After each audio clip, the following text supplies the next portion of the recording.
It's Sunday, December 24, and it's a special Christmas Eve edition of the Weekend Show where we take a look back at some of the most powerful interviews and conversations that I have had with some of the smartest people in America. And we're going to start by looking back at a conversation from just a few weeks ago with the political historian, Heather Cox Richardson. Something that you wrote in your book, Democracy Awakening, Notes on the State of America. You said the US is teetering on the brink of authoritarianism. And you asked the question, how did this happen? I have a question to you, which I'd like you to, weave into that, which is that do people know that they are being sucked into a potential authoritarian future in the United States? Great question, because I think what we are seeing right now in this moment is people waking up to realize it's happening. So I think that, as in the past, what happened in the years between, the 1950s, but let's say 1981 with the arrival of Ronald Reagan in the White House, is the gradual erosion of democracy, quite deliberately for a certain group of people to take power over the country. And it happened so slowly, and it happened in such subtle ways that I think people didn't wake up to what was happening. So there's a real parallel there to the 1850s, by the way. But with the arrival of Donald Trump on the political scene, and with the ways in which he tried to pervert democracy then, and increasingly throughout his term and then after his term, really have made inroads on the institutions of American democracy, I think people really are waking up to it. The question is whether we have woken up in time. When you talk about Donald Trump, perverting the law and the course of history, people that support him will turn you off. They'll be like, she's a snowflake. she doesn't know what she's talking about. The polarization is such now that there isn't even a common political discourse to be had. It's like, no, I don't want to hear it. And, I've always been very interested in how we can kind of recapture people to understand that they're voting against their own interests and that democracy is something that serves everybody. So one of the things that scholars of language, of whom I would count myself, talk about is that you have to be very careful not to work within the same box that your opponents do. So indeed, if you go to somebody and say, well, Donald Trump sucks because he did this, then what you've done is you've accepted the terms of the debate by saying that we're only going to talk about the terms that the radical right have set out. One of the things I think it's really important when we talk about American democracy and this moment in American democracy is recognize the longer patterns of it. So to be able not to say, I'm against book banning, and we're going to drill down about what book banning means in this particular school district. But rather, if you look at the recent elections, the recent November elections, what you see is people who managed to replace Moms for Liberty candidates for school board elections, for example, or who managed to get rid of people who were operating on platforms that called for attacks on trans children, things like that. What they did was not to argue it on those terms, but to argue it on the terms of, in this country, we believe in the free exchange of ideas. We believe in public schools where experts get to have a say in the way our children are informed, and where parents who care about ideas get to make sure that they're the ones who choose what their children are reading, not somebody from another state or another town that is being informed on ways to be aggressive by Moms for Liberty. So, which is a very carefully named thing. So one of the things that I've really worked to do is to regain a national discourse that is based in American traditions and American political traditions, beginning with the Declaration of Independence. And that, of course, has really deep traditional and political roots in the sense that that's exactly how Abraham Lincoln managed to take a group of voters who were exclusively white and propertied and men, and make them realize that they had to stand against the spread of human enslavement of Black Americans and women and children, people that they normally, you would not normally associate as being big issues for them. He managed to convince them that rather than looking at that issue the same way the elite enslavers did, they needed to look at the issue as a larger trajectory of what it means to be an American. And when you do that, we talk nowadays, for example, as you just did, about how divided Americans are, but they're really not. If you look at the polls, we agree in extraordinary numbers on basic common sense gun safety legislation. We agree in huge numbers on the right to bodily autonomy and the right to reproductive health care. We agree overwhelmingly on the need for education. We agree overwhelmingly on the need for legislation to regulate business, for example. We agree in really high numbers on the idea that taxes should fall more heavily on corporations and on the very wealthy. And these are not radical positions at all. These are mainstream American positions, but they have been perverted, as I say, by a very few politicians who are now radical right extremists who want to impose on the rest of us either their vision of Christian nationalism or simply want to take all the goodies into their own hands, which is to get extraordinarily wealthy, as they have done since 1981. I, like you, probably don't fit into any kind of political box. And I think that that's something, I'm kind of proud of, but it doesn't play well here in America, I've discovered. People are very keen to compartmentalize us and give us a label. Maybe we should join no labels, and then we would have no label, but again, probably wouldn't work. But my point really is that, you're so right, and I've been saying this, we're all the same. We all have the same desires, the needs to be held and loved and understood and listened to. These things are really important, part of humanity, and they will find parallels in politics. But representation is the issue, isn't it? The people that are in the House of Representatives or in the Senate, they are not representing the majority proportionately. And their extremist views now have started out as fringe and have now come very much into the center. Well, absolutely. But the first thing you said is people are eager to put labels on us. And I think the word people there is doing a lot of work. Because, of course, if you look at how voters, for example, who are different than the American people, of course, have sorted themselves. In fact, many people identify as independents. Now, political scientists will tell you that that's a bit of a misnomer because that generally just means they don't want to admit that they lean one way or the other. But it is striking. And one of the things that always jumps out to me is the need of politicians who are concerned about their majorities to not only identify their own followers, but crucially to identify their opponents in a negative light. And that, of course, you can see as part of a deliberate strategy on the part of those people who have taken over the Republican Party. Traditional Republicans did not do that. Traditional Democrats did not do that, except in certain moments in the 19th century. But what you're seeing now is a really explicit attempt to create divisions where I don't think otherwise there would be. And that, because most of us agree on the basic things that I was talking about, but that, I think, is important in this moment because that division, that deliberate division of society is not simply, I think, internal to American politics.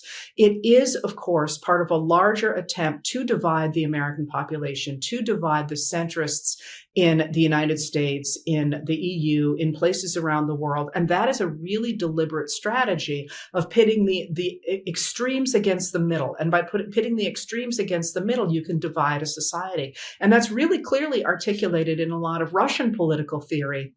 The idea of increasing the power of Russia to become a new imperial Russia depends on tearing apart democracies. And the way you tear apart democracies is, as I say, by pitting those ends against the middle. And I think that one of the things we're seeing now is not only the longstanding attempt, especially on the American right, to divide America in two, but the supercharging of that through social media by bad actors in other countries. And, if you're watching the Department of Justice, you will see they are again and again and again indicting foreign actors for doing precisely that, not just from Russia, but from Iran, from China, from places like that as well.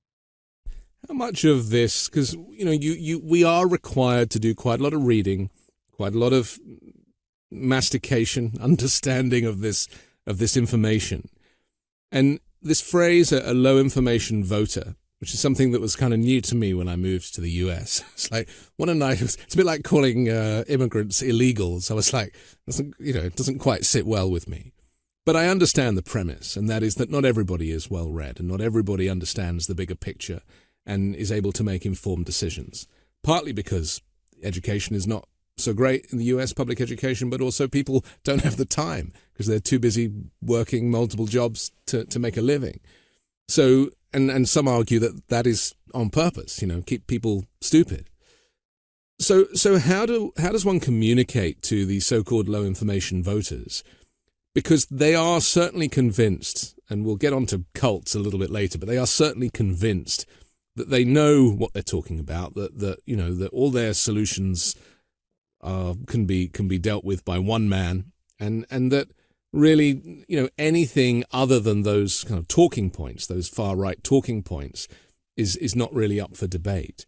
It's very difficult, isn't it, to communicate and get your message across and talk to people when information is so low? Well, there's a couple of things there that I think it's useful to pull apart. So if you are talking about the dyed-in-the-wool, cannot change their opinion Trump voters, who were created largely during his term. They come into his support, of course, in 2015 to 2016, but they really become that, as you say, cult-like or cult, straight up cult following during his term and after his term. And again, I'm picking on political scientists here, but political scientists will tell you when you have a reactionary right movement, there's 20 to 30% of the population, largely usually lower to the 20s, who cannot be changed. They are in it. They are not going to change their minds. There's nothing you can do that won't reinforce what they already believe. And the only thing you can do for them is to model a healthy political system and hope that someday they see the light, but most of them never will. Those are not reachable people. But when you talk about low information voters, that's a different thing, or it can be a different thing. Although those Trump people obviously are not only low information, they explicitly reject alternative informations and will say, I don't care. I don't care if he's going to do that. He's my guy. And that in that case, they're coming from a very cultural position. They're coming from a number of things that have very little to do with politics, reality, or the future. They are only about sort of a primal scream, if you will. But low information voters are a different thing. And those are voters who in the past have been able simply not to pay attention because the guardrails were there and it didn't really matter to them who was in office because they were disaffected from politics or they weren't interested in politics or they didn't think it mattered. And they don't follow the news. So one of the things that always jumps out to me is after the midterms, within the week after the midterms, people start talking about the following presidential election. And my take on that is just stop. Like nobody wants to hear about another election in this moment, except perhaps people whose jobs depend on talking about elections, because even I'm sick of elections 2 days after the midterm elections when they're still 2 years out before the next presidential election. So a lot of them are tuned out. A lot of them are still tuned out.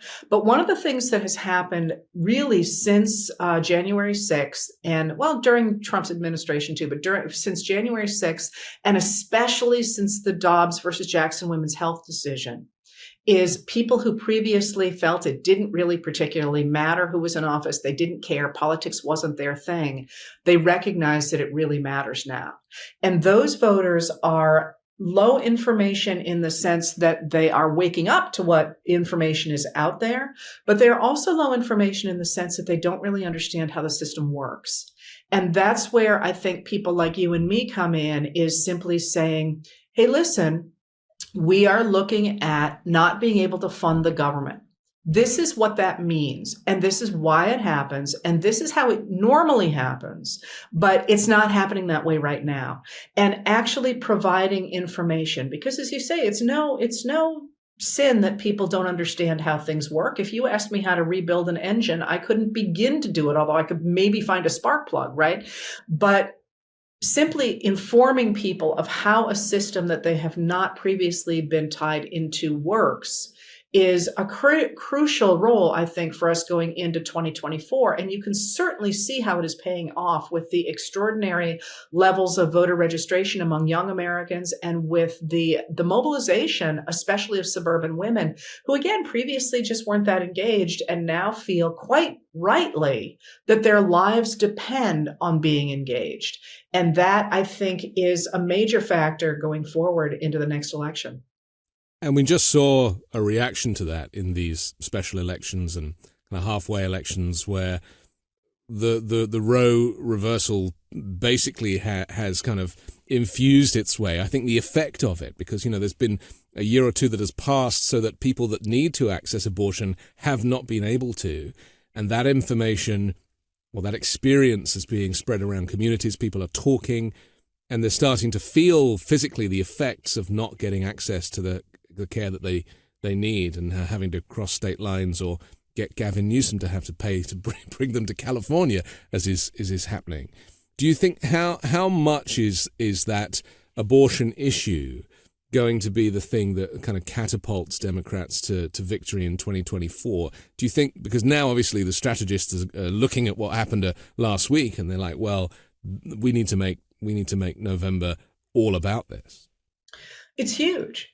One of the things that happened, about a year after Dobbs is I heard an older Republican male pundit saying that people were going to forget about Jackson women's health. It wasn't going to be an issue, and that they were going to forget. And I just remembered my head exploding, because for any woman, even past childbearing years, the medical care that is involved in reproductive health is at the very least a monthly concern, but generally simply part of daily lives.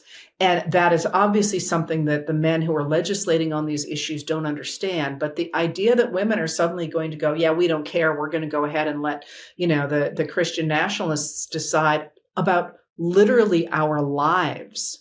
And not just our lives, but of course, everything that comes from that. I mean, if you look again at our history in the United States, the invention of the birth control pill is huge in getting women into the workplace, because they begin to have control over their reproductive cycles.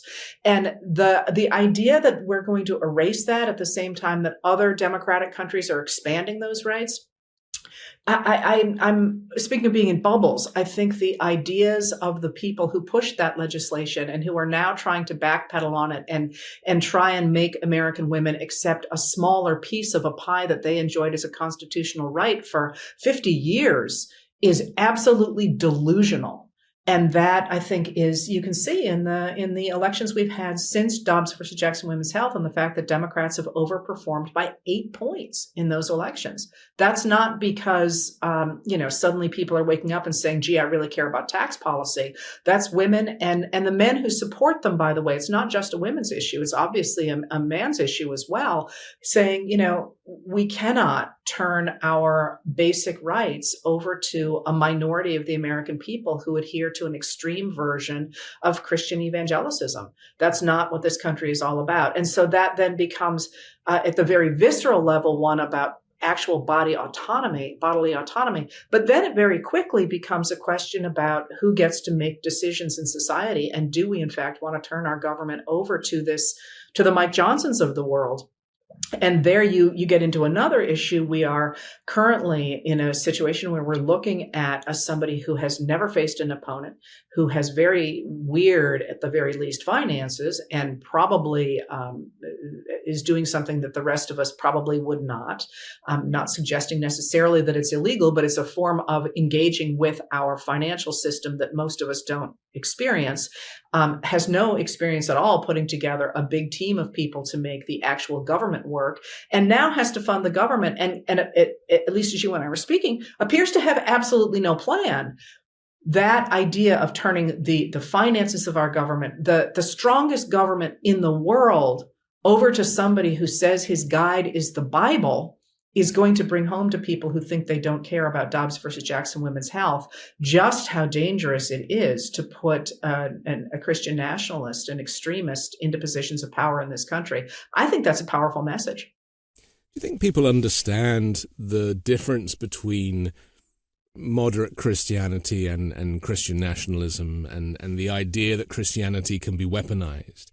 Because, obviously the evangelical vote is a big one, and Donald Trump lied about being a Christian and all that stuff in order to kind of grab those people. And in fact, Donald Trump welcomed all waifs and strays in order to boost his numbers. That was part of the issue, whether it be find people on both sides or anything else. He wasn't discriminating, probably for the first time in his life, about, who could and shouldn't be in his fold. And yet we're now in a situation where, in my experience, talking to people, they don't understand the threat of having Mike Johnson as the Speaker of the House, the second in line to the presidency, and him being an extremist because he doesn't look like one. He has a lovely face and perfect hair, and he wears a suit rather well, and he speaks very quietly and kindly, and he's not brandishing a weapon or, giving, he doesn't look like what an American might consider an extremist to look like.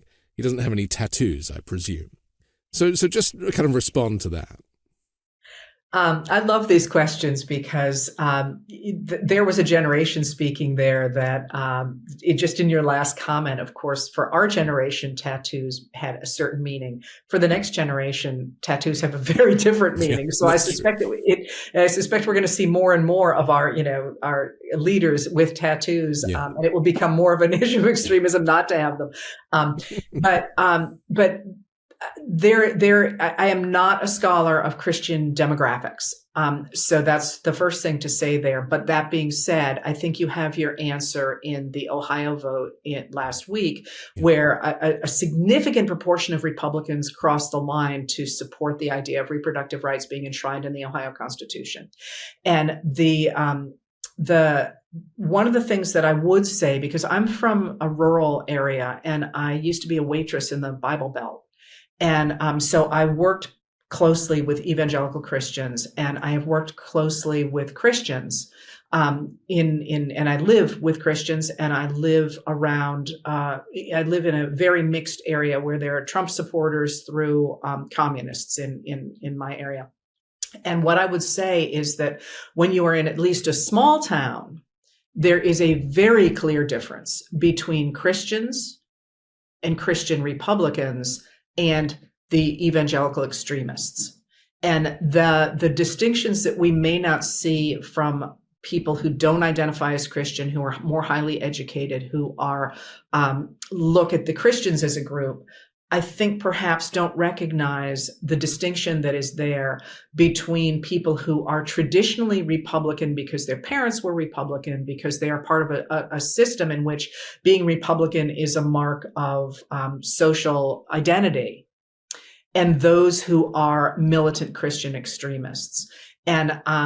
And that distinction was really important in Ohio, where you literally now have members of the Ohio legislature, members of the North Dakota legislature, members of the current day Ohio Republican Party simply saying they don't care what the voters decided. They are going to continue to try and stop all abortions in Ohio. And yet you had a significant proportion of people who self-identify as Republicans switching over and saying, nah, we're not part of that evangelical thing.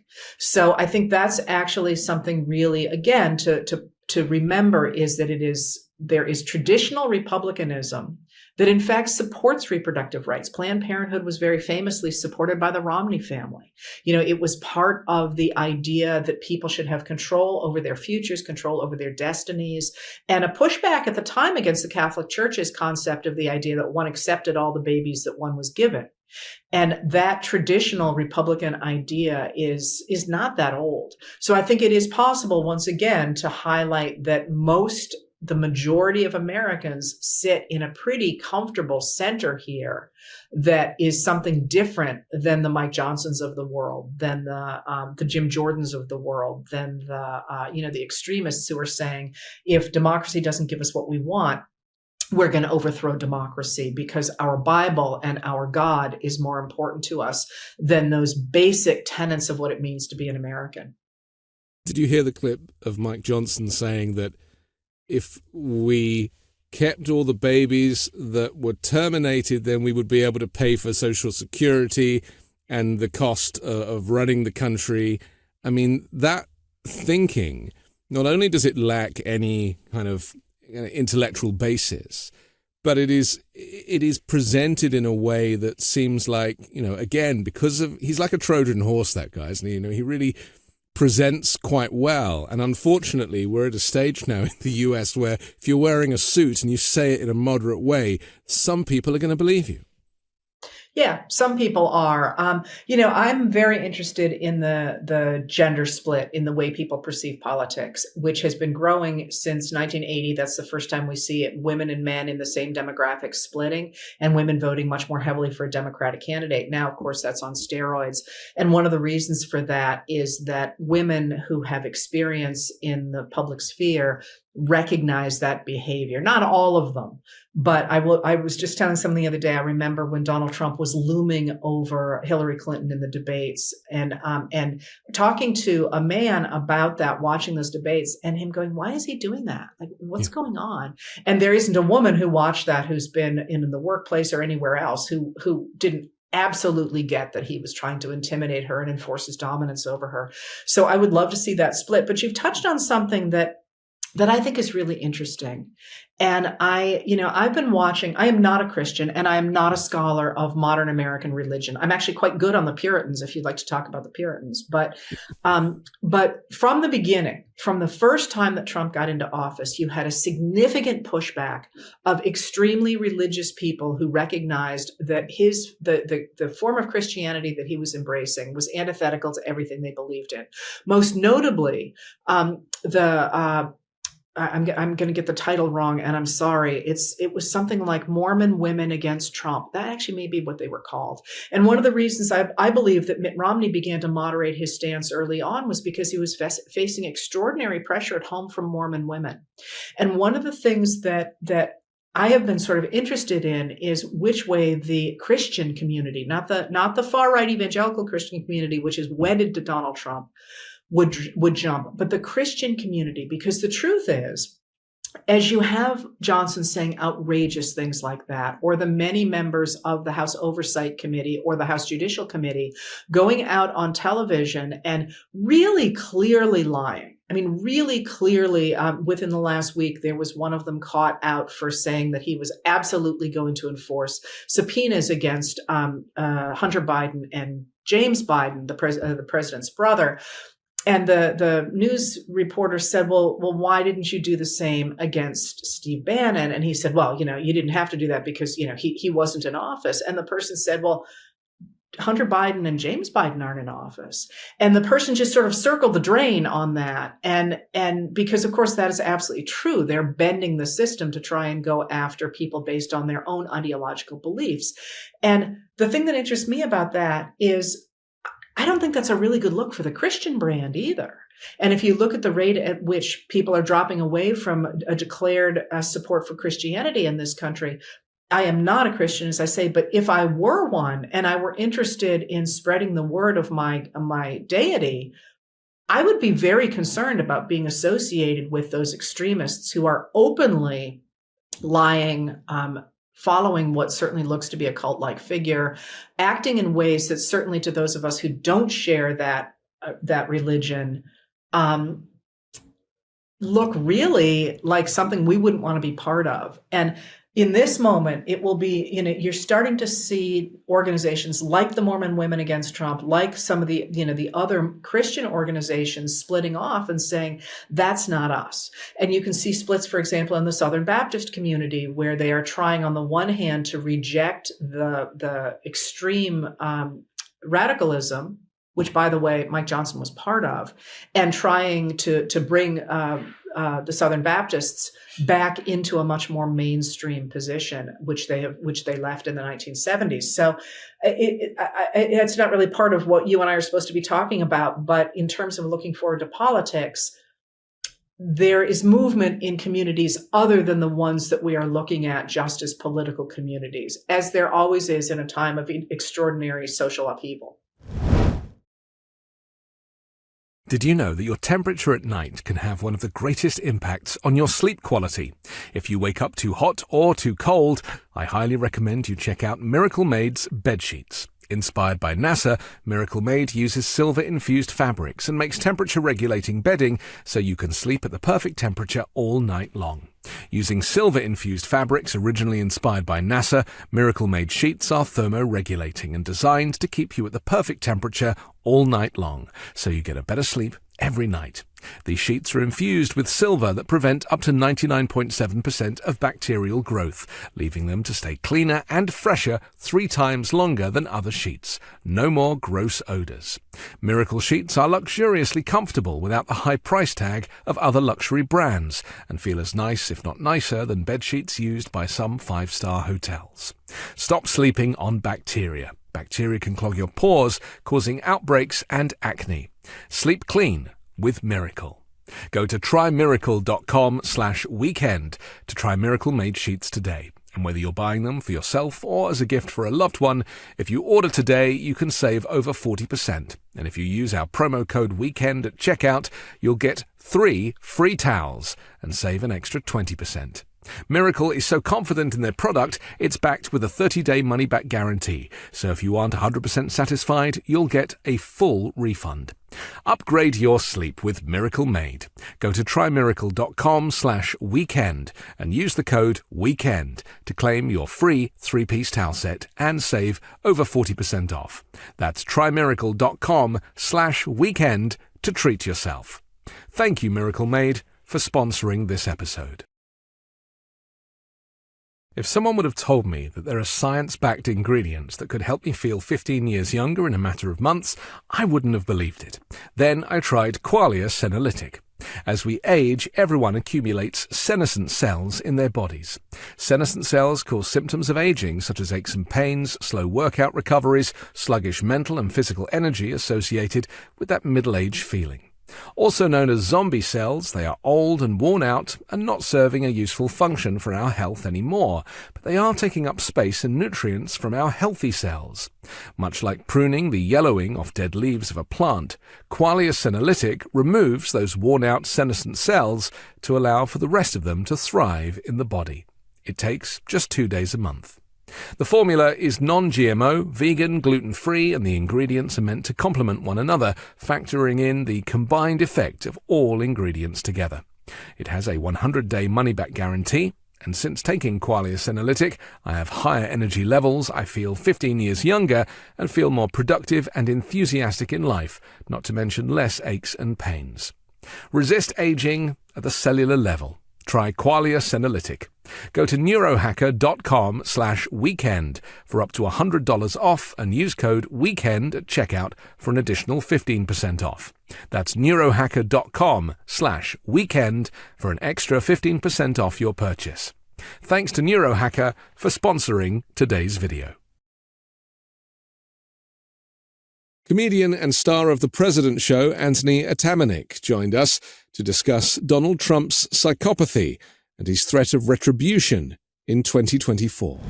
The reason that I asked you to come here today is because in politics, as far as I'm aware, if you get a character who rises like Boris Johnson in the UK and Donald Trump in the US, the British way of dealing with these people is to ridicule them. And the media will ridicule them because they're obviously not serious. They're, serious people. They're obviously not serious candidates. They're not really into public service. They're obviously in it for themselves. Right. And so the British way to get rid of Boris Johnson, as they did, was for the media to ridicule him.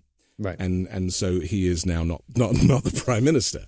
Yeah. That didn't really work with the media in the US. In fact, it's widely reported that US media actually promoted Donald Trump because he was box office. He gave people a reason to watch the television. And we now know how that's ended up with obviously the rise of fascism and just a very dark period in American political history. So, my first question to you really is how did The President Show come along at that time? Because this started as a kind of late night talk show with Trump as the host, but very early on in his presidency. Well, first, the media, U.S. media for Trump, I think numbers wise, was almost close to $1 billion in free coverage that Trump was given from 2015, from August of 2015 all the way through to the election. And I think it's just important for your viewers to understand that the inverse effect, I think, occurred partly because we have for-profit media in the United States, whereas you have partly essentially state-sponsored or supported media, much like our public broadcasting system in the United States. That's right. So I think the cynicism also around people even turning their nose up at Trump during the initial coverage period, from the escalator roll down to maybe this, I think the second debate in the South Carolina, I think was the second GOP debate in August 25th, I think, of 2015. Maybe it was 27th. But the point being that during that period of time, I think that you have a cynicism in the United States, both of our media apparatus and also speaking to politicians. I think that there was a general, a general perception that most people who are in politics, regardless of Trump or not, were also in it for the wrong reasons. Citizens United, along with a number of various chipping away at institutions from the Tea Party onward, the cynicism of the House leadership over that time, and also the birtherism issues around Obama. This had been building steam, and Trump happened to become the golem or the form of what it became. But this was building steam prior, right? So I think that in terms of him as a phenomenon, I think just the right psychopath happened to show up at the right time when someone had built a casing for that psychopath to inhabit. And I use that not as even a pejorative term. I really am not, I'm not a therapist. I'm not an analyst, but I am an actor. And I can say that he exhibits a lot of psychopathy, from being charming to being able, I mean, if you look at one of the famous interview clips is him being asked what his favorite passage of the Bible was. Yeah. And he says, well, I don't want to say which verse it is because it's very personal to me. But, and then they go, well, which book, or not which book, which testament, old or new? Yeah. Oh, I like them both equally. That is the mark of a person who understands how to manipulate other people's, not only manipulate other people's responses and reception, but also how to play on people's sense of embarrassment and politeness, which is one of the really great marks of a narcissistic psychopathic personality. How do I play on other people's politenesses in order to take advantage of them?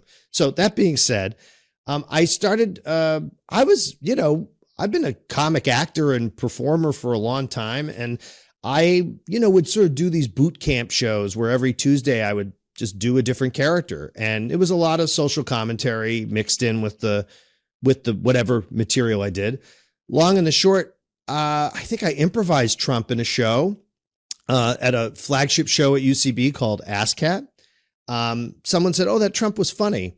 You should do a show. And I think I booked it a week later, September 7th of 2015. I did a show called Trump Dump. And the predicate of that show was he had won. And this was his first press conference after he won. And you can go back. I think I have some clips up online. You can go back and look at those clips. Almost 90% of what I said in 2015 came true. So anyway, I ended up doing a tour with my friend James Adomian, who played Bernie Sanders. And that tour led to a few specials on the Fusion Network, which was a cable channel that was becoming a YouTube channel. And then when he got elected, I had appeared on Howard Stern and it appeared on CNN on election night, on The View on election night. But I had started making the rounds and sort of assessing things and doing my own form of commentary. So by the time he got elected, it sort of became natural, this idea of like, well, what would Donald Trump's fireside chats be? Like if FDR did fireside chats, in order to comfort a nation, wouldn't his be sort of a mix of Carson from the 70s and the Robert De Niro hosted like talk show from Casino, that when his character has to like get relegated to doing, can't do anything with the casino. And it's sort of like the third act of the film. And he's doing this sort of very Vegas-y, cheesy kind of show. So I figured this would be Trump's fireside chats, would essentially be a late night talk show straight from the Oval Office. So that was the conceit of the show, to give you as best a brief history as I can give you of what it was. But I mean, I said that Trump was a white supremacist as Trump. I was also doing him on Brooke Baldwin's show in February of 2016. I think I was one of the first people to say, his alignment with white supremacy very on a major cable news network. And it made the producers nervous that I said it. But again, to me, these things are observations. They're not even, it's a dispersion to be a white supremacist, but it's an observation. And I can get into why I kind of knew that and saw that, but I don't want to steamroll you. But we'll get into that because I genuinely am interested. What also interests me is the lack of political commentary for the public at large in the US. We have a lot of shows on British television that are satirical comedy shows, political satire, and that it keeps the national conversation going.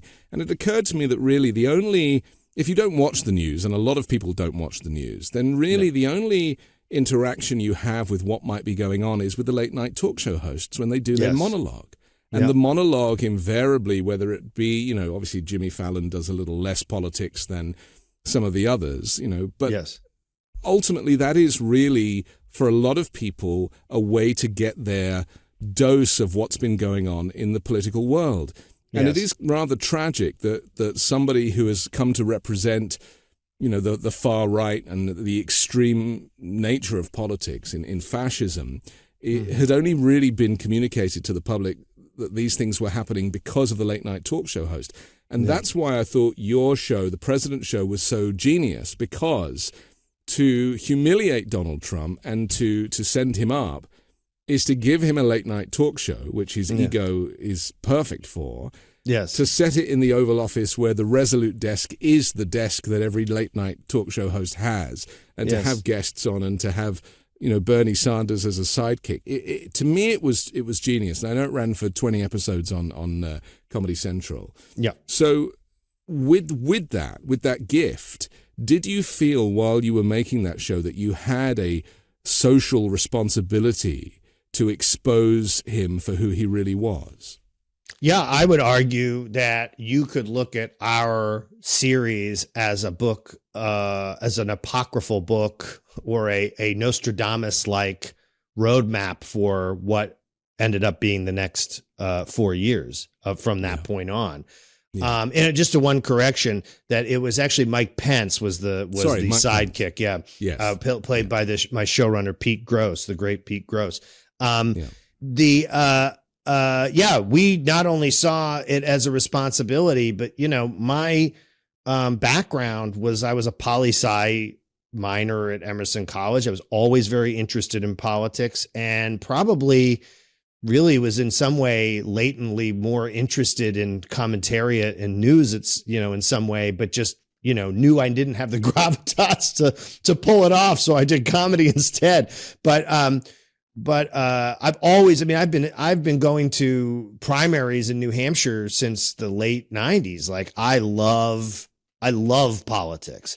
And I love the game of it. And anyway, I'm very interested in it. And even during that 2016 cycle, our former governor in Massachusetts, Bill Weld, was the VP candidate for the Libertarian Party. And I knew Bill, for many years back. And my father played in a band that he was a fan of. So in other words, I've been involved in politics and understand the language of it. And I think there was sort of three things that were really important. Was identifying that Trump not only was complete anomaly in terms of his behavior, and also going back to August and September in those early primary debates, when he blew the roof off of everything by calling out, Jeb Bush and nicknaming people and Marco Rubio with the water and all this stuff.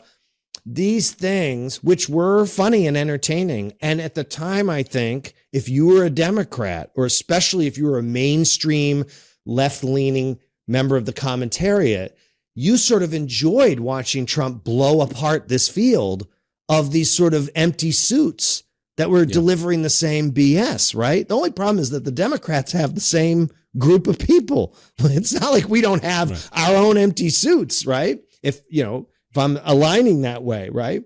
And so I think there was a celebration of him. And I think that there was a devil's bargain that it will be worth it to watch him mess them up. And then we will come in with our reason and our leadership. And like you said, listen, the general public is very ill-informed. And one of the reasons the general public is ill-informed is economics. Most people still watch the nightly news, which has to be broadcast, right? If you don't have cable, you have to have a digital box. Also, the electorate that matters, that turns out to vote, is working 2 or 3 jobs. They are probably not receiving civics classes from the underfunded public education that they got, right?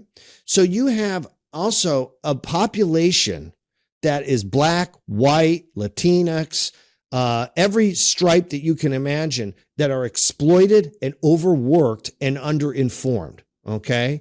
And that to no fault of their own. That isn't like the ignorant masses. That is designed this way, right? It's partly a design to choke out the working person so that there's less opportunity for real change, because if you had real candidates getting elected, they would agitate in ways that would disrupt the system.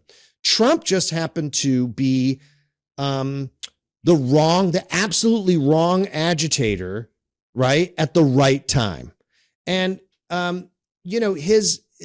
we saw the responsibility of the show to be expose him, be funny, but not only expose him, but let's expose the entire model. I mean, our show, one of our Christmas special was BB Newirth essentially playing a sort of Maggie Haberman type character, and Trump and Maggie Haberman, BB Newirth, singing a song about the mutually parasitic relationship between the mainstream press and Trump.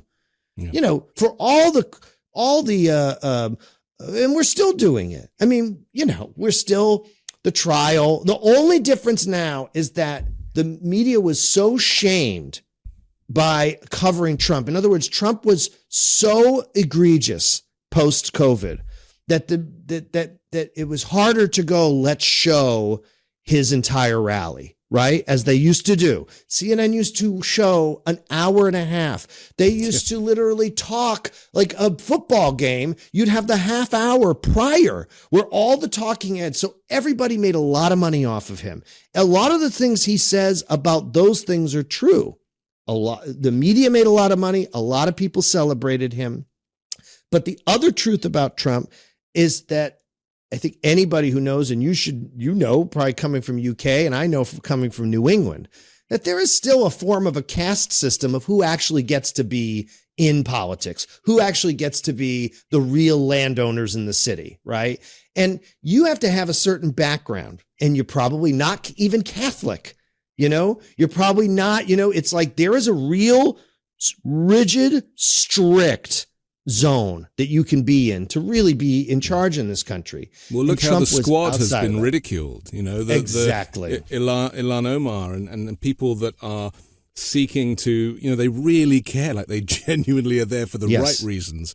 Yes. And yet they are almost being ridiculed out of mainstream politics by not just the opposition in the House, but also the media, and squeezed by their own supporters.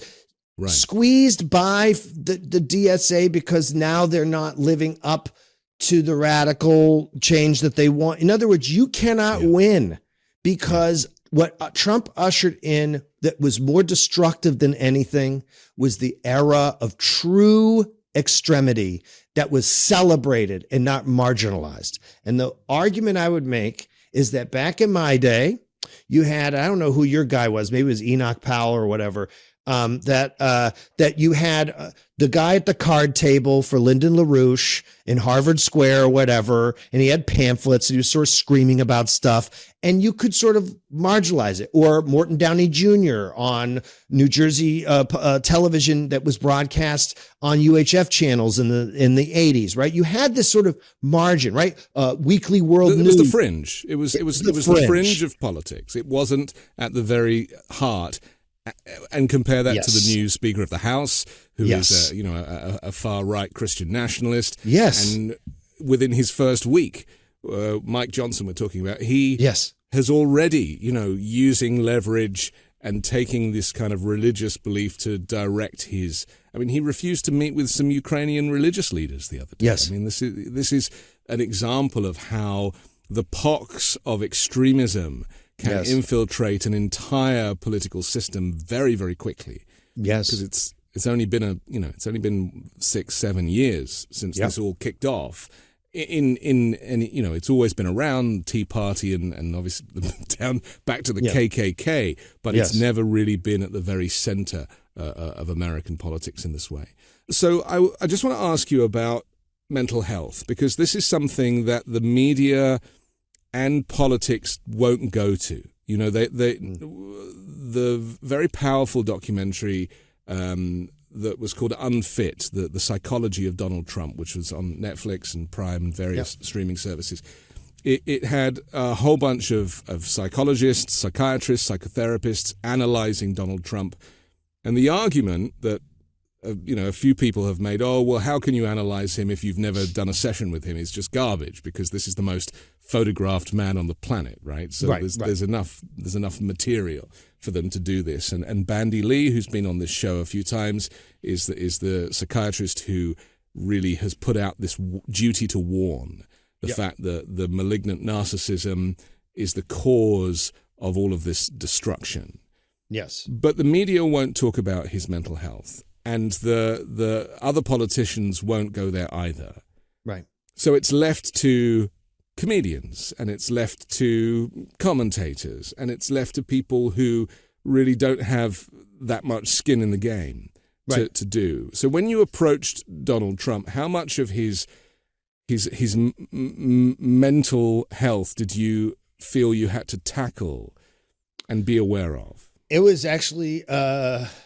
I think it was probably one of the more cathartic experiences I've had, and also frightening, because I had to reconcile, as I think we all do, we have to reconcile that we all have the nature or ability to turn that on in ourselves, that that is a part of yourself, right?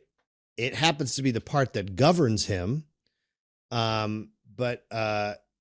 mean, to take on and adopt and say, I'm going to just be pure, as I would see it, pure reaction. He's pure reaction. He is intaking all threats.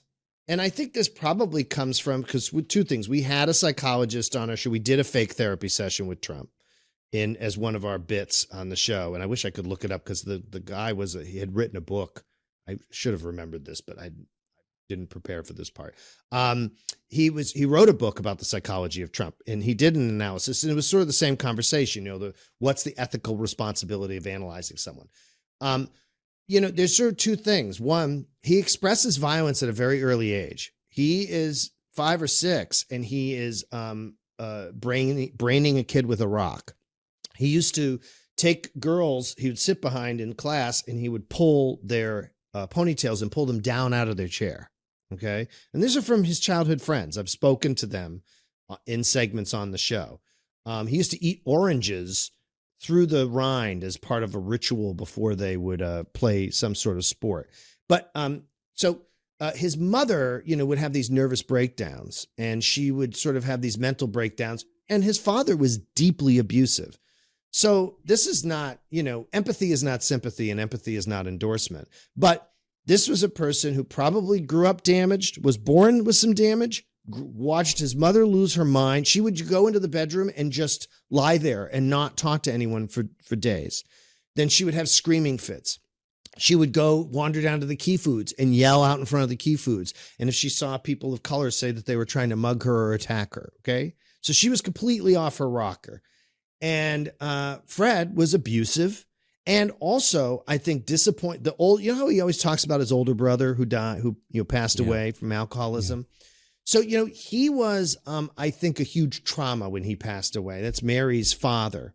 I think it was a really deep, deep trauma for Trump. I actually think Trump looked up to him. And also, Trump didn't go to the funeral or something. He went to the cinema instead. Yeah. I think he did not go to the funeral. He went to the cinema, which, by the way, it seems gross on its face, Who knows what it was? I don't know. It could have been that he couldn't deal with it. But the point, and the reason I say is you have to approach it that he's a person, right? He might be monstrous. He is a person, right? And why it's important to see someone as a person is because that's the best way to defeat them. If you see them just as a sort of ethereal creature, a brand, a monster, whatever, you can't. So I think that in approaching that, I went, okay, so this guy is all defense, all stimuli, and also all indulgence. And everything is about scheming about what he can get away with.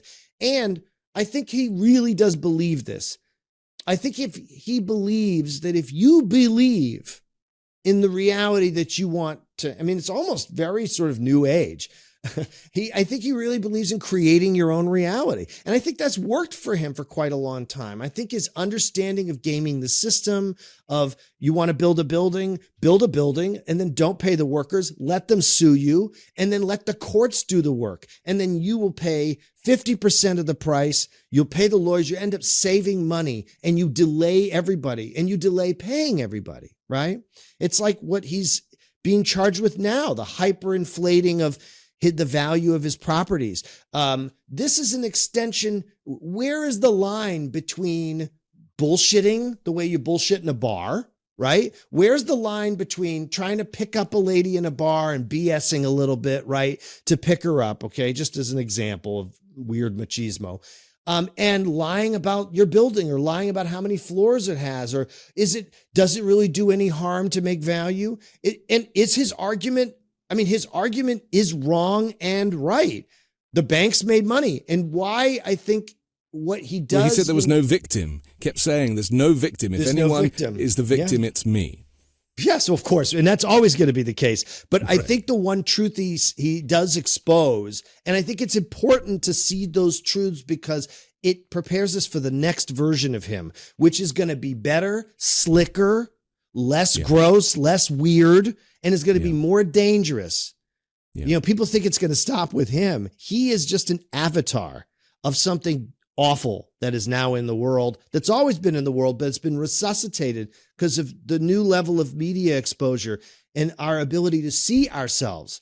Humanity now can see itself at a level it's never been able to before. We are witnessing each other way more than we ever have. If you think about the exposure that the banks, just like the media, everyone was fine with benefiting off of this person all the way to the point where they became the president of the United States, right? Everyone didn't have a problem with him exploiting them and them exploiting him. And that should show the darker part of our system, which is that our system is structured to exploit, and then dump. Look at Britney Spears as an example. It's exploit, and then cut loose, right?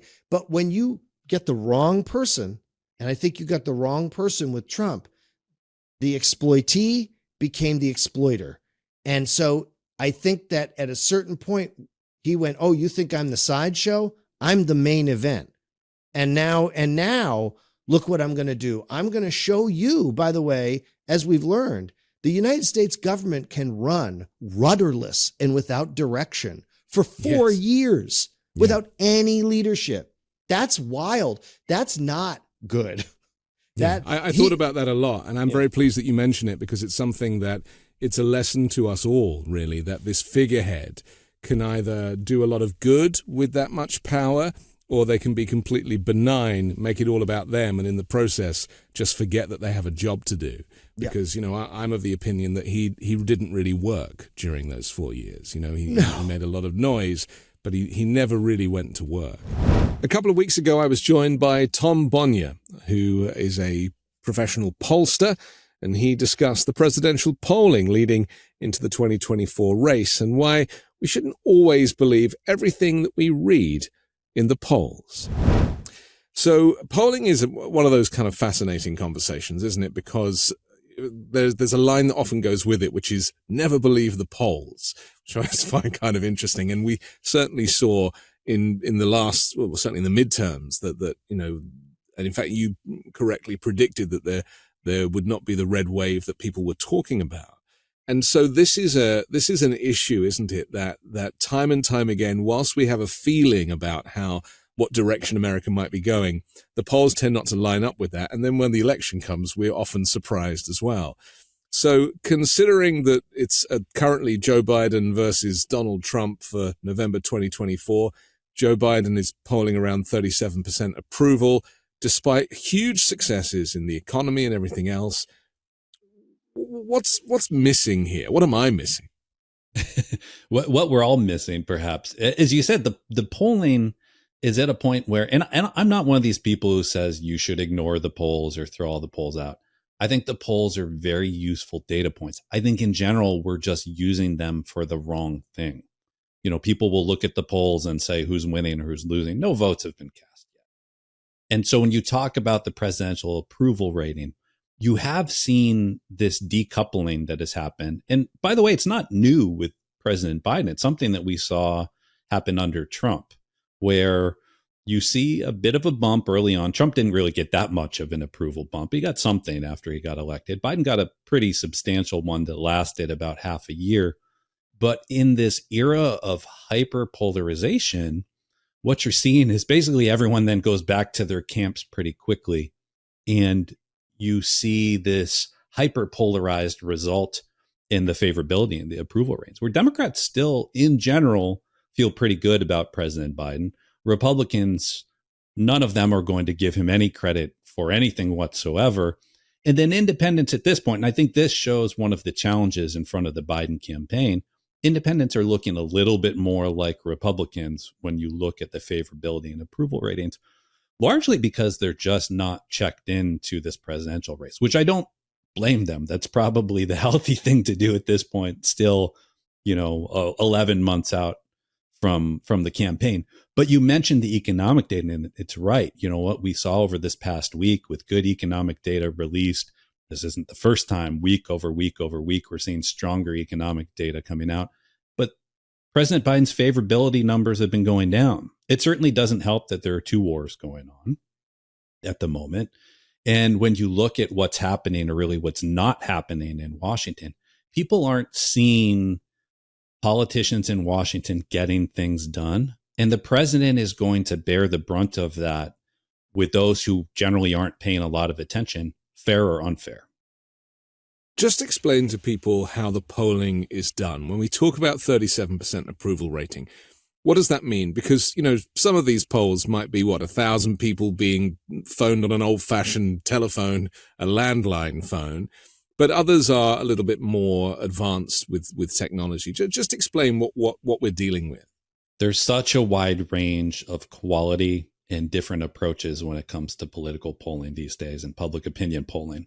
And, the challenge is sorting through the good and the not so good. Yeah. Or there aren't, frankly, that many very good polls out there at this point because it's challenging. We have an internal polling team, and they'll tell you the same thing. When we look at our polls, to your point about how it actually happens, to reach one person, to get one person to get on the phone or get online or through a text survey, actually answer all of the questions the pollster wants them to answer, to get one person, they'll have to reach out to generally about 100 people now, meaning the response rates are close to 1%. It's pretty soul-destroying, isn't it? Yeah, well, it's it's like selling insurance. You can't blame people at this point. I teach a political science class at Howard University. I'll always ask students, how many of you will answer your cell phone if you get a call from someone you don't recognize the number? And it's almost universal. People are not picking up calls unless it's someone they know. Even if it is someone they know, often they aren't. So that's one of the biggest challenge. And so you get something called response bias, where the question is, are the people who are taking these surveys actually representative of the people who aren't? And what we've seen increasingly is the answer is no, they're not representative. And that response bias can go either way. In the 2016 election, the people who weren't taking the surveys were more likely to be Trump voters. People talked about this idea of a, quote, shy Trump voter, which is sort of funny to think about nowadays, given how loud and obnoxious they are. Yeah. But that dynamic changed up until in 2022, where there was actually a bias in the polls and Democrats and progressives were less likely to take these surveys. So that's a big challenge. So we all get bogged down in the details of margin of error. You'll see people talking about in this poll result, someone's leading inside or outside the margin of error, which basically just means statistically they can look at this survey, and because it's a small group, as you say, generally about 1,000 people, you have some polls that are as few as 600 people or 400, some that are bigger, 2,000 or more. But the margin of error means, well, we're saying that President Biden is at about 38% approval, job approval. But statistically, that means with a margin of error of about 4%, means he could be at 42%, he could be at 34%. That's statistically what it means. What we're missing when we talk about the margin of error is that margin of error assumes that the pollster is perfectly predicted and gotten a sample that is perfectly representative of the American electorate. And when you start to think about likely voters in an election that's going to happen November, a year from now, just under a year from now, that's really hard. No one can do that. To get the right number of younger voters, older voters, women, men, breaking down by race, ethnicity, education, all of these different elements that are so important to predicting outcomes of elections, it's impossible for pollsters to do right. And so it's a big grain of salt that we have to take into account when we're talking about these polls. It's interesting, isn't it, that there's so much data being gathered these days by Amazon and Instagram and everything else. And yet, so they could tell us how we're going to vote before we even know how we're going to vote. They probably could. Right. But also they could allow us to vote via Instagram or Amazon without having to go to a polling place. And it would be as secure as those sites already are. And yet there is no appetite for switching to any kind of technology that would actually encourage more people to vote, or do what, say, they do in Australia, where you have to vote. I mean, it's so interesting, isn't it, that voter apathy is still a very big thing. And what percentage of people are likely to go to the polls this year versus last year?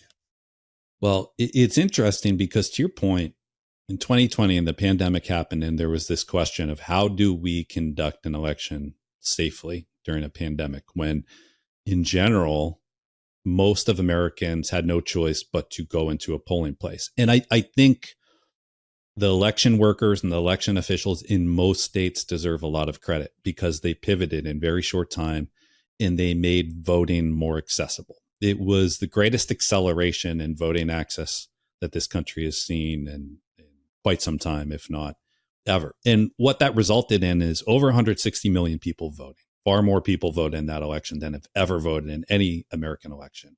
Not just in terms of raw numbers, but in terms of percent of eligible population, it was the biggest turnout in quite some time as well. And then what we saw was what happened, and the result wasn't the result that a lot of these Republican election officials wanted.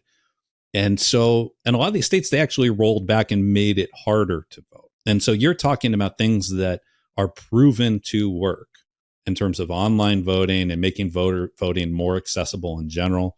What we've also seen happening now is around voter registration, where there's this national system called ERIC, where they work to make sure that the registration rolls are clean, that people can register to vote, that you aren't registered twice in the same state, or when you move, you aren't registered in the state that you moved away from. It's something that actually prevents fraud. But what we found is since the 2020 presidential election, 9 states, all Republican states now, have pulled out of this system at the urging of Donald Trump and his sycophants. And so it's another move that actually now makes it harder for people to register to vote. To your question, in terms of the likely turnout we're going to see, at this point, it's reasonable to assume that turnout will actually, as a proportion of the eligible electorate, will be lower than it was in 2020, perhaps substantially lower, which is shocking in a lot of ways. But for those who have been paying attention, I guess not surprising. And we use electronic voting to vote for Dancing with the Stars, for example, and then that's considered to be quite secure. So people naturally would probably migrate to that. But really the big issue here is that Republicans don't want people to vote because they know they will lose. And Democrats want people to vote because they believe in democracy. And these aren't really compatible, are they? These are two very different versions of why you should or shouldn't vote. And they are being or certainly the Republican side is being weaponized. And so things that are perfectly normal, like mail-in voting or proxy voting, stuff that me as a European are quite used to. When it came to the pandemic, Republicans claimed that ballot drop boxes, for example, were illegal and dangerous and risky. And in fact, they are completely standard in most westernized, civilized countries. So that is a problem, isn't it?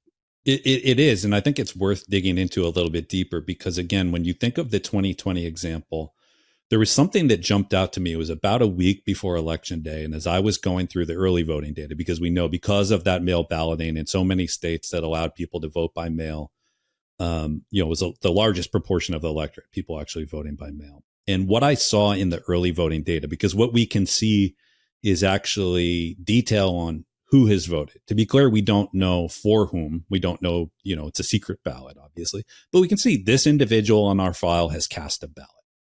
And it lets us analyze the election as it is unfolding over the weeks leading into Election Day. And one thing that jumped out at me was first in Georgia, obviously a pivotal state in the end. We knew it was going to be beforehand. In the end, as we know, famously, Donald Trump lost by just over 10,000 votes, the votes that he asked people to find for him. I just need you to find me 11,000. Right. I mean, it's on tape. Right. He actually said it. And then obviously, Democrats picking up the 2 U.S. Senate seats there in the runoff a little bit later. So incredibly important state. So I was paying close attention. And one thing I saw was that when we looked at the early vote, again, this was a week or two out, more Asian American voters had voted already at that point than had voted in the entirety of any election ever in Georgia, which was somewhat shocking. And then what happened was it happened in Texas a few days later, where you saw a similar surge. It was one of the big, perhaps underreported stories of the election and President Biden's victory was Asian American voters are traditionally one of the lowest turnout demographic groups in the United States, surged in turnout by more than any other group.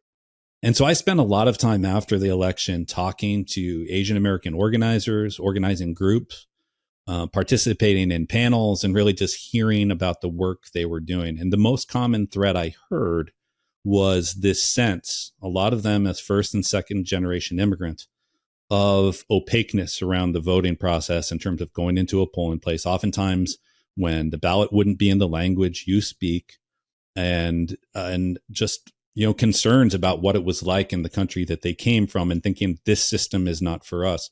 Vote by mail changed that for them, that they had the ability to take their time with it, to translate the ballot, to talk about it, to consider their choices, and also to not feel threatened, because this is something that we've seen Republicans do systematically around the country. President Trump was calling in the last week or so for his supporters to do this, right? To watch the vote, to go to places like Philadelphia and Detroit. What they're talking about is voter intimidation. Yeah. It's something they've done for decades. It's something I expect to see even more of. It's something that prevented these Asian American voters and voters of color in general in this country from going out to vote. Not to mention the Asian hate crime that had been roaring over those past few years anyway. Absolutely. And especially in 2020, led by the president using racist terms to describe the pandemic and then in Georgia specifically, where there were horrendous violent attacks against Asian Georgians prior to the election. And so in that context, we should have looked at this and said, what a wonderful success of our electoral system. And this is something that we need to go further with, and that we need to look at online voting, and that we need to expand mail voting. They didn't do that. Some states did. Some Democratic controlled states did. Still not going far enough in terms of online voting, but expanding vote by mail access. But again, these Republican controlled states have made it harder to vote. And it's pure voter suppression. I think the difference is now, I've been working in this field for almost 30 years. They're saying the quiet part out loud now. They used to have different ways that they would cloak and talk about ballot protection and that sort of thing. And now you have ample record of Republicans coming out and saying that they don't want higher turnout. That's why they talked in 2022, after they saw this great surge in youth vote, 2018, 2020, the same thing. They talked about raising the voting age. Yeah. It's pure voter suppression, and they're not hiding from it anymore. So much for the free West. I mean, this is the thing that, with my European perspective, it's so interesting that we are in a system that was doing absolutely fine until Donald Trump came along and said there was election interference, or they started to talk about Dominion voting systems, or any of these things that undermined that vote, because nobody really questioned, aside from things we know about, like gerrymandering and the kind of suppression tactics that were going on prior to 2016 or 2020.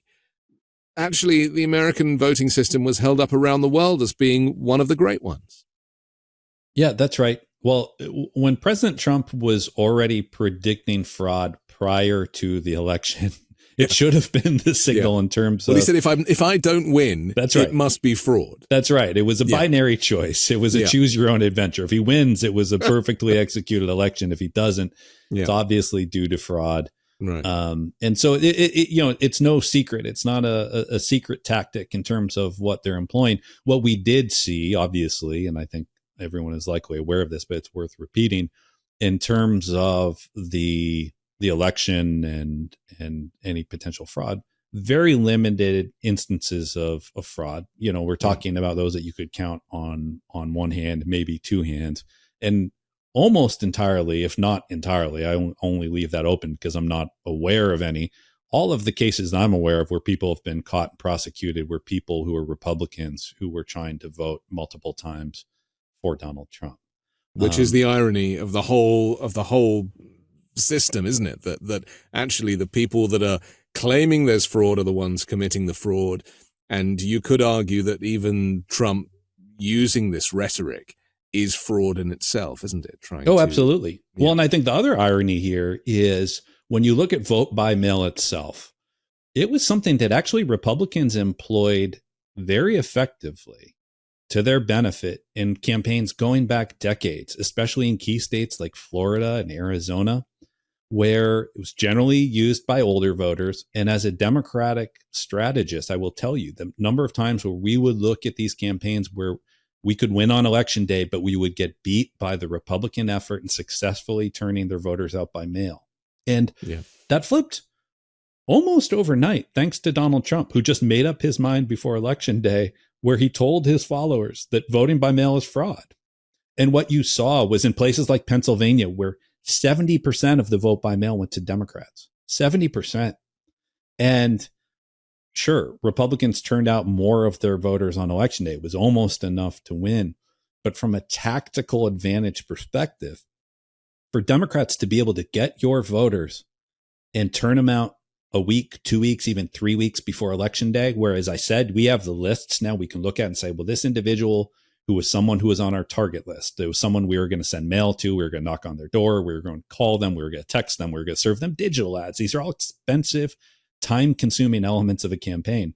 The second we see they voted, they're off the list. We don't have to spend time, effort, or energy on getting that individual to vote. And so Democrats were able to narrow down their voter contact universes so substantially in a way that Republicans had been able to do for really decades. And Republicans are still suffering from that. And you actually saw in Virginia in the elections last month where Republicans, led by the Republican governor, Glenn Youngkin, actually invested money in vote by mail for the first time. And it was almost funny watching him try to convince his supporters that, no, it's okay. Yeah. So he came up with some sort of cute name for it where it sounded like voting by mail was actually an anti-fraudulent effort. And they had some success. They didn't have enough success, clearly. And it's something that Republicans are aware of, but it's in this same line that Republicans have been trying to walk this tightrope of not publicly disagreeing with the great leader, with the dear leader, because that, risks their political career, but then behind the scenes trying to actually undo the damage that he's done. Yeah. You may remember, of course you remember, but it's worth remembering that Donald Trump claimed he'd won the election in 2020 at around like 8 o'clock at night. And then the mail votes were counted. And of course, it all changed. And he actually claimed victory around that time, didn't he? And was, because the idea of him losing would have just killed him. And so he thought that by claiming victory, and I think Rudy Giuliani put him up to that it kind of meant that he could call that the election was called and it was done and it was over and he was the winner. And then, of course, so just explain to us about when the mail votes are counted, why in some states they're counted at slightly different times, and how it was that Trump was able to claim victory too early on in the day.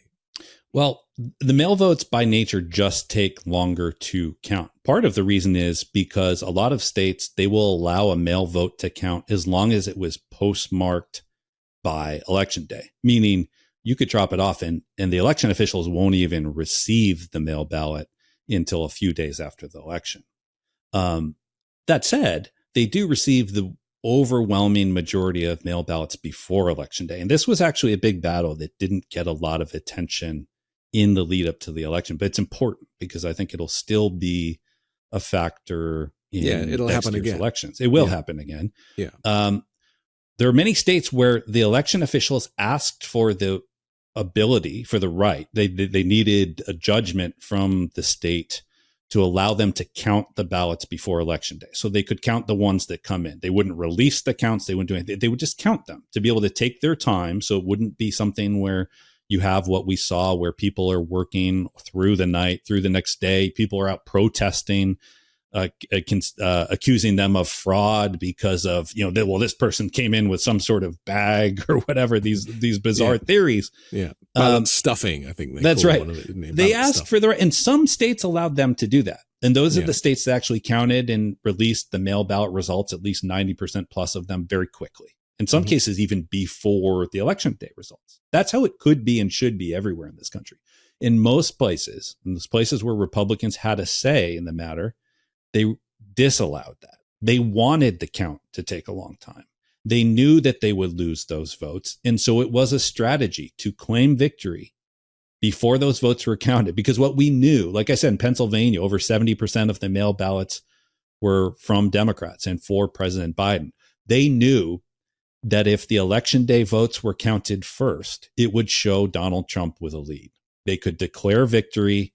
And then as the mail ballots were counted, they would declare fraud. They would say we were winning. They knew in advance that that's how it would play out. Absolutely. And so Trump had been put up to this from an early stage. No question.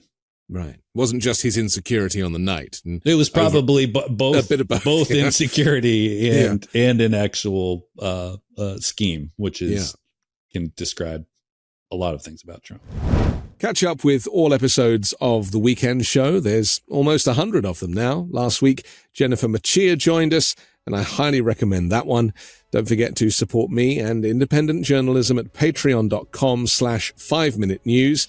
Download the daily 5-Minute News podcast so you can find out what's happening around the world while you make your morning coffee. I'll be back next week with a brand new special guest and more factual news stories to discuss on the 5-Minute News Weekend Show with Midas Touch.